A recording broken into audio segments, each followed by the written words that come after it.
కడప జిల్లా ప్రొద్దుటూరులో కార్పొరేట్ శక్తుల ఆధిపత్యానికి వ్యతిరేకంగా సిపిఐ ప్రత్యేక పోరాటానికి సిద్ధమైంది. స్థానిక బంగారు వ్యాపారాన్ని, చిన్న వ్యాపారుల ఉపాధిని కాపాడేందుకు బృహత్తర ఉద్యమం చేపడుతున్నట్లు సిపిఐ పార్టీ రాష్ట్ర కార్యదర్శి గుజ్జుల ఈశ్వరయ్య స్పష్టం చేశారు. కార్పొరేట్ సంస్థల అసమాన పోటీ, డిస్కౌంట్ ఆఫర్లతో వేలాది కుటుంబాల మనుగడ ప్రశ్నార్థకంగా మారుతోందని ఆందోళన వ్యక్తం చేశారు. స్థానిక రంగాన్ని రక్షించేందుకు ప్రభుత్వం ప్రత్యేక విధానాన్ని రూపొందించాలని డిమాండ్ చేస్తూ స్పందించకపోతే ఉద్యమం తీవ్రతరం చేస్తామని హెచ్చరించారు.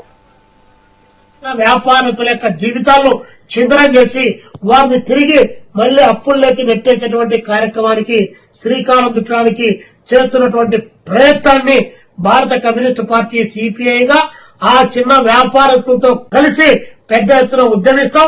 అలాంటి కార్పొరేట్ వ్యాపార దిగ్గజాలను ప్రొద్దుటూరులోకి రాకుండా అడ్డుకుంటామని కూడా ఈ సందర్భంగా తెలియజేస్తా ఉన్నాం.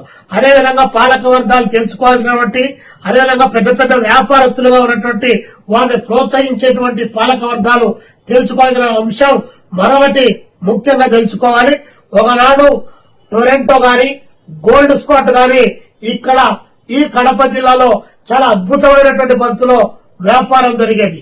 కానీ ఆ సందర్భంగా గోల్డ్ స్పాట్, టొరంటో దానికి ప్రత్యామ్నాయంగా ఏదైతే కోకో కోలా గాని, థమ్స్అప్ గాని, పెప్సీ గాని, సిట్రా గాని వచ్చిందో ఆ రోజు 4 రూపాయలు ఉన్నటువంటి గోల్డ్ స్పాట్, అదేవిధంగా 3 రూపాయలు ఉన్నటువంటి టొరంటో బదులు ఇక్కడ ఏ కంపెనీలు అయితే మల్టీనేషనల్ కంపెనీలు దిగుమతి అయ్యాం, అప్పుడు అవి 3 రూపాయలకే మేము 750 మిల్లీమీటర్లు ఇది గోల్డ్ స్పాట్ బదులు ఇది అమ్ముతున్నాం. చిన్న చిన్న వ్యాపారస్తుల యొక్క జీవితాలను చిందనం చేసి వారిని